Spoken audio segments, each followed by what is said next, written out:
Olá, meu amado irmão, minha amada irmã, seja muito bem-vindo ao canal da Esperança. Você está no programa Manhã com Jesus.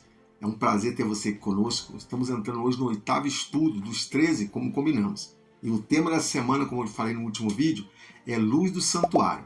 E há verdades importantes sobre esse tema aqui, na Bíblia, na Palavra de Deus. Você sabe que Satanás não quer que você conheça as verdades da Bíblia. E por isso, no passado, muitos foram perseguidos e mortos por andarem conforme a Bíblia pede que ande, e também por muitos que queriam descobrir as verdades da Bíblia. Não diferente de outrora, muitos irmãos hoje têm sido usados para fazer críticas às doutrinas dessa igreja, a Igreja Adventista do Sétimo Dia, dizendo que essa tal doutrina do santuário não tem base aqui na Bíblia. Mas nós vamos descobrir hoje se tem ou não tem, e vamos desmascarar, mostrando as verdades para você. Mas será que eles têm alguma afirmação forte para dizer isso? Será que tais doutrinas foram citadas ou criadas pela irmã Ellen White? Ou será que é só desconhecimento mesmo dessas pessoas?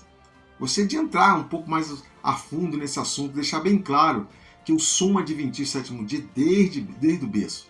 E conheço e estudo profundamente sobre esse assunto há muitos anos. E por isso afirmo categoricamente que doutrina alguma da nossa igreja foi pautada ou trazida ou implementada pela senhora Ellen White. Apesar de ser uma grande profetisa da nossa igreja, nós acreditamos nisso, apesar da mesma citar sobre esse assunto e de mais assuntos também, todo o seu estudo e conhecimento, e também da Igreja Adventista, tem como base sonicamente a Bíblia, a Palavra de Deus. Ela é a nossa regra de fé e prática.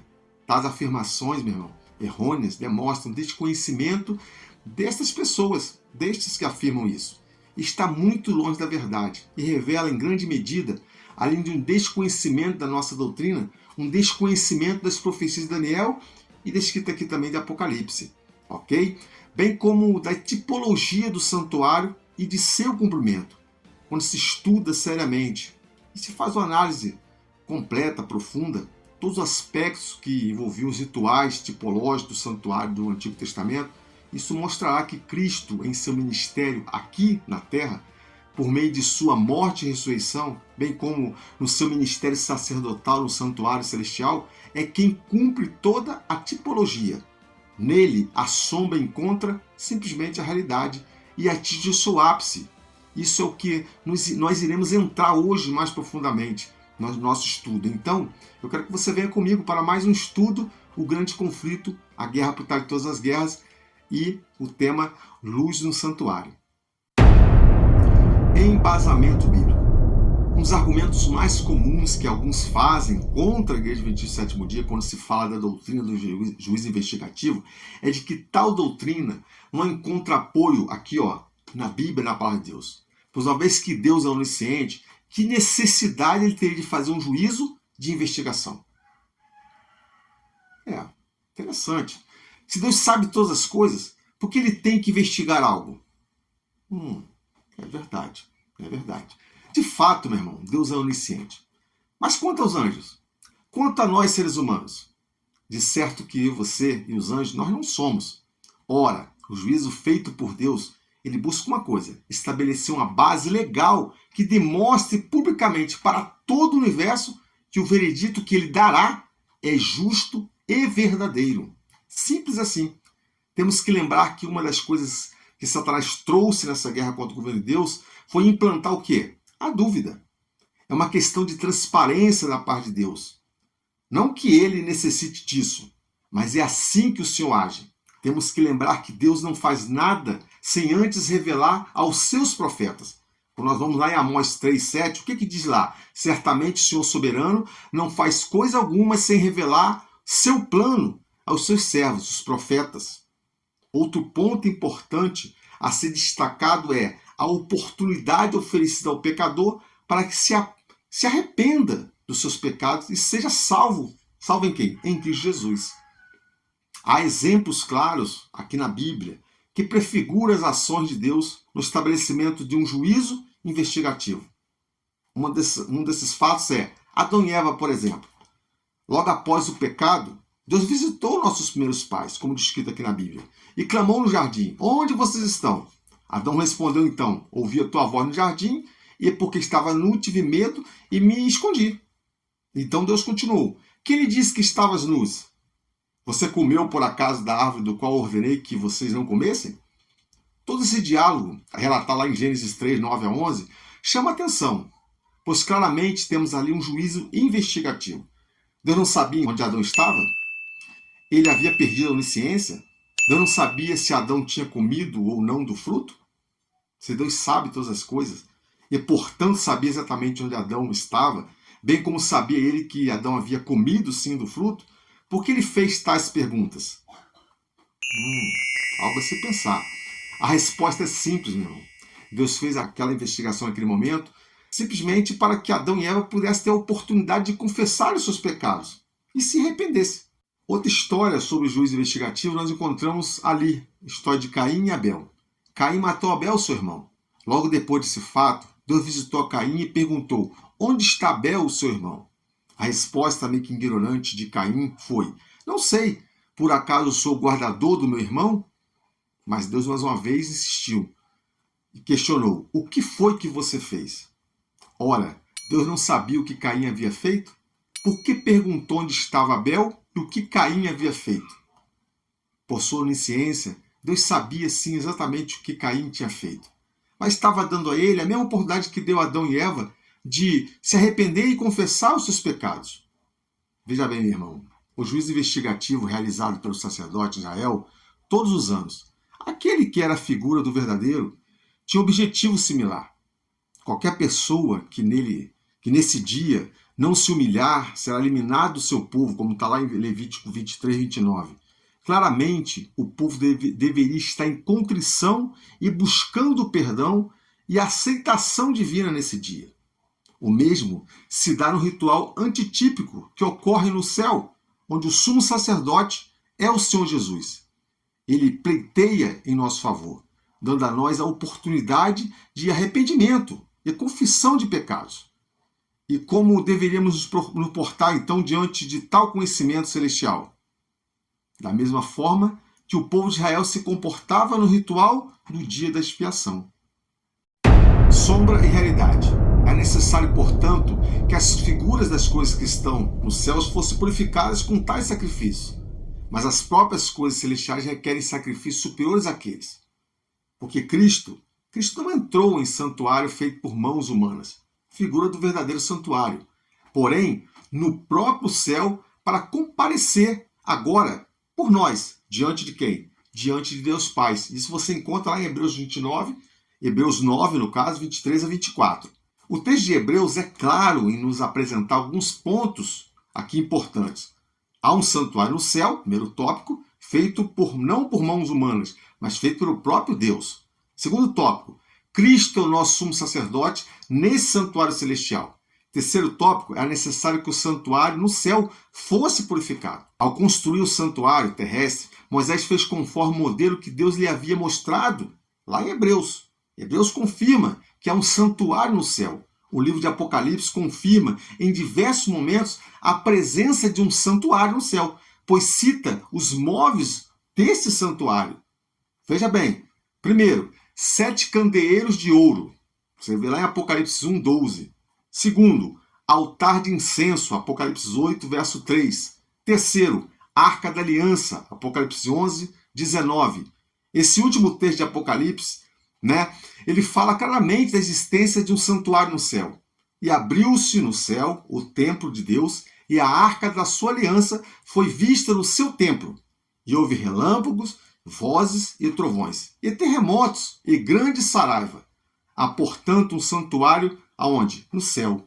Nesse santuário, Cristo é o nosso sumo sacerdote. E como sumo sacerdote, ele cumpre no céu aquilo que foi prefigurado aqui na terra, por meio do ofício sacerdotal diário e também no dia da expiação. Assim como havia a purificação do santuário terrestre, também havia a necessidade de purificação do santuário celestial, conforme é apresentado em Hebreus 9, 23 a 24. Antes da gente entrar no terceiro tópico, que fala sobre o juízo dos justos e dos ímpios, você notou que a Bíblia consegue esclarecer e trazer a verdade? Importante porque o tema é luz do santuário e ela deixa bem claro que há sim um santuário no céu.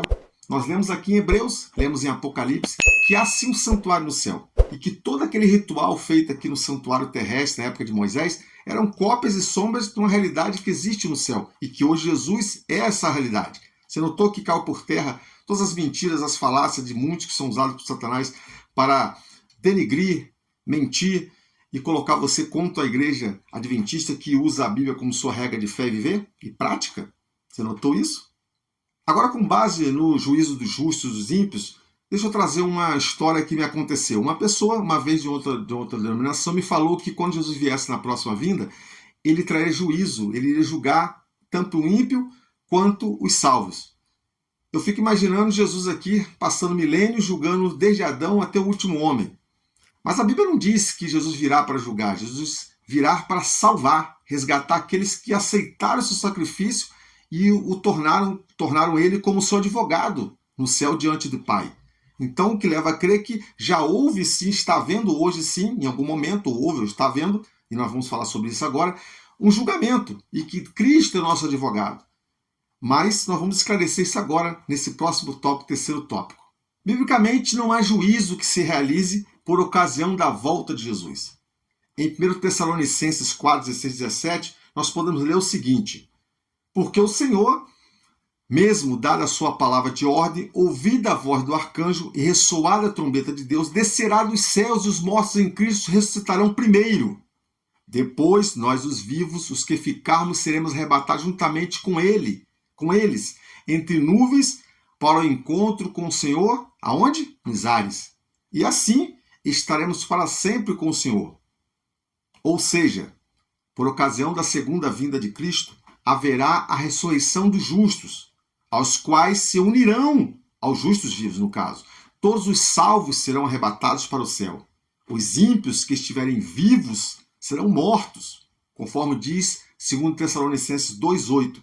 E aqui diz o seguinte: então será revelado o iníquo, a quem o Senhor Jesus matará com o sopro de sua boca e destruirá pela manifestação da sua vinda. Que coisa terrível. O Apocalipse diz que haverá um período de 1000 anos entre a ressurreição dos justos e a dos ímpios. E durante esses 1000 anos, os salvos estarão com Cristo no céu, sendo sacerdote e julgando. Julgaremos até os anjos. Olha que coisa interessante. Ao passo que os ímpios estarão aonde? Mortos. Não estarão num pré-julgamento. Vi também tronos, como diz lá em Apocalipse, vi também tronos e nestes sentaram-se aqueles aos quais foi dada autoridade para julgar, como eu falei, julgar até os anjos. E viveram e reinaram com Cristo durante 1000 anos.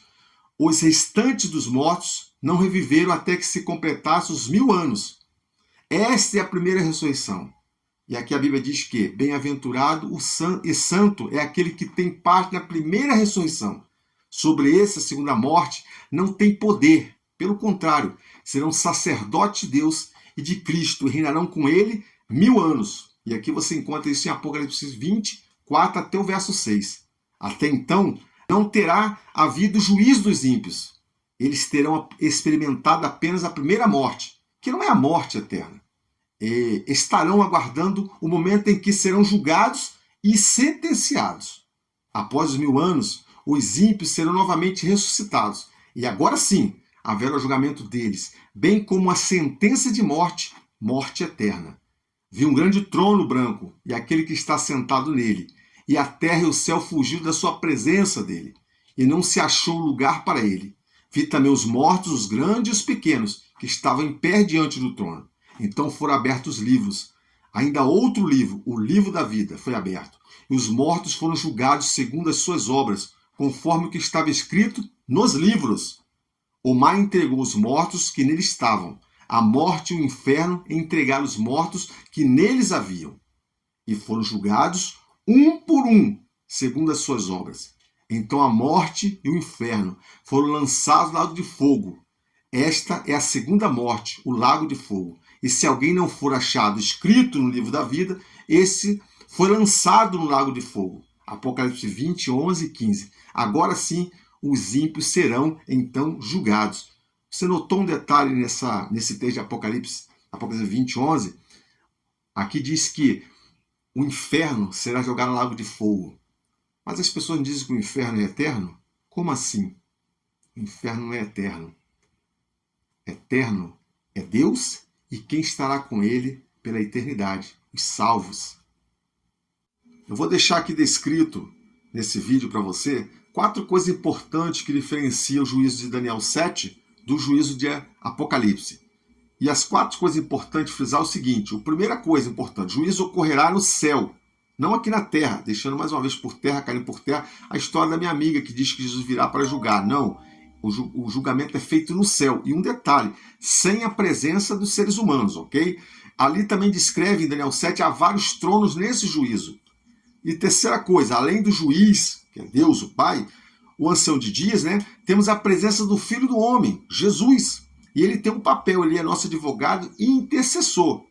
E por último, os livros são abertos. Então essas 4 características estão descritas ali em Daniel 7. Diferente delas está Apocalipse, o juízo do Apocalipse, ok? Então vejamos, só há um juízo em que Cristo atua como advogado. É o juízo feito em favor de quem? Dos seus filhos arrependidos. O juízo de Daniel 7, portanto, não tem nada a ver com o juízo final da condenação de quê? Dos ímpios. Mas trata-se do juízo feito em favor dos justos, que são absorvidos pela presença e intercessão do Filho do Homem. Louvado seja Deus por isso, meu irmão. Esse juízo ocorre antes do retorno de Jesus Cristo à Terra, pois quando ele vier, será para dar recompensa aos que já terão sido julgados e absorvidos. Louvado seja Deus porque nós temos Jesus, nosso advogado, intercedendo por nós hoje no céu. É importante também mostrar que, após a vinda do ancião de dias para realizar o juízo investigativo, será dada sentença favorável aos santos. Daniel 7:22 diz o seguinte: até que veio o ancião de dias e fez justiça aos santos altíssimos, e veio o tempo em que os santos possuíram o reino. Veja bem, mas quando isso se cumprirá? Quando será cumprido? O Apocalipse fala sobre esse tempo em que os santos terão recebido o reino e reinarão com Cristo. Olha o que diz aqui. Vi também tronos, e nestes sentaram-se aqueles os quais foi dada autoridade para julgar, e viveram e reinaram com Cristo durante 1000 anos. Serão sacerdotes de Deus e de Cristo, e reinarão com ele os 1000 anos. Ou seja, entre o período em que os justos são julgados e recebem a recompensa da vida eterna e o período em que os ímpios serão julgados, há um tempo de 1000 anos em que os santos receberão a incumbência de participar do juízo dos ímpios durante os 1000 anos, que é chamado juízo de comprovação. Os santos saberão durante os 1000 anos a razão pela qual muitos que se acharam que estariam no céu não estarão. Aí teremos 3 surpresas, meu irmão. A primeira coisa é você estar lá. Você vai investigar a sua vida. Como é que eu cheguei aqui? A segunda, porque aquela pessoa que eu achei que estaria lá não está. E outra coisa, porque aquela eu achei que não estaria, lá está. Lá você vai ter a resposta disso. Os santos, meu irmão, julgarão até mesmo os anjos. Você não sabe que haverão de julgar os próprios anjos? Quanto mais as coisas dessa vida. Você vê isso em 1 Coríntios 6, verso 13. Como eu já citei aqui nesse mesmo estudo. Para a gente recapitular e finalizar esse estudo essa semana, veja bem, eu quero dizer para você o seguinte: para que seja dada a sentença de vida ou morte, meu irmão, é necessário haver julgamento antes. Como na segunda vida de Cristo não haverá juízo, é óbvio concluir que o juízo ocorrerá antes com a presença de um advogado que os inocentou. Ou seja, um juízo investigativo conforme apresentado lá em Daniel 7. Segunda coisa, com a volta de Jesus inicia um período de 1000 anos em que os santos reinam com Cristo e participam do juízo dos ímpios, conforme Daniel 7:22 descreve. 1 Coríntios 6:13 também, Apocalipse 20, verso 4 e o verso 6. Esse é o juízo de comprovação. Terceiro, após o milênio, os ímpios são ressuscitados e são julgados diante de um trono branco, sem a presença de um advogado. São então sentenciados à morte eterna. Esse será o juízo de execução. Só uma observação para a gente finalizar aqui.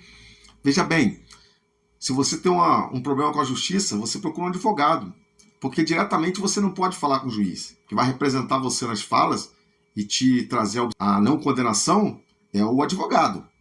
Da mesma forma ocorre, meu irmão, diante do tribunal de Deus. Você não pode chegar diante de Deus Pai livremente. Você tem aquele que te representa, que é Jesus. Ele veio, morreu, sofreu e ele te representa. Agora a pergunta é, por que os ímpios não têm advogado e por que os salvos têm advogados? Porque os salvos, eles buscaram Jesus, eles aceitaram o sacrifício de Jesus e buscaram um advogado para o representar. Os ímpios viveram as suas vidas errôneas, fazendo o que queriam e não se preocuparam com a sua própria salvação. E não buscaram um advogado de Jesus, não aceitaram, ignoraram o sacrifício de Jesus. E aí, sem essa preocupação e sem esse advogado, a sentença deles é óbvia. A condenação é eterna e a morte eterna. Concluindo esse estudo, meu irmão, não temos necessidade de temer o juízo que está em andamento, pois eu e você temos um advogado junto ao Pai intercedendo por nós. Amém? Louvado seja nosso Deus por isso. Se nós entregarmos a Ele e se confessarmos os nossos pecados, a Bíblia diz que Ele é fiel e justo para nos perdoar os pecados e nos purificar de toda injustiça. 1 João 1, verso 9, confirma essas minhas palavras. Obrigado por ter ficado até aqui conosco. Me desculpe por eu ter ultrapassado bastante o nosso tempo, mas esse tema é importantíssimo, porque há muitas pessoas, Satanás tem usado muitas pessoas para falar mentiras, enganos sobre a doutrina da Igreja Adventista do Sétimo Dia. E nós conseguimos hoje, através desse pequeno estudo, um pouco mais alongado, entrar um pouco mais na palavra de Deus e mostrar que realmente Satanás está querendo combater uma verdade que a Bíblia afirma sobre o juízo investigativo, sobre a volta de Jesus, o julgamento dos ímpios e dos salvos, né, e sobre o santuário que tem luz. E essa luz alcançou a nós hoje. Vamos orar? Maravilhoso Deus e bondoso Pai, obrigado porque temos Jesus como advogado, intercedendo por nós diante de Ti. Obrigado porque entendemos hoje que a luz no santuário é muito importante para a nossa compreensão, para que nós possamos saber direitinho os argumentos que Satanás tem usado contra as suas verdades e podemos ter a certeza da salvação através do mérito de Cristo e do seu trabalho hoje feito no santuário celestial. Muito obrigado por tudo, abençoe cada ouvinte aqui. Em nome de Jesus te louvamos. Amém, amém.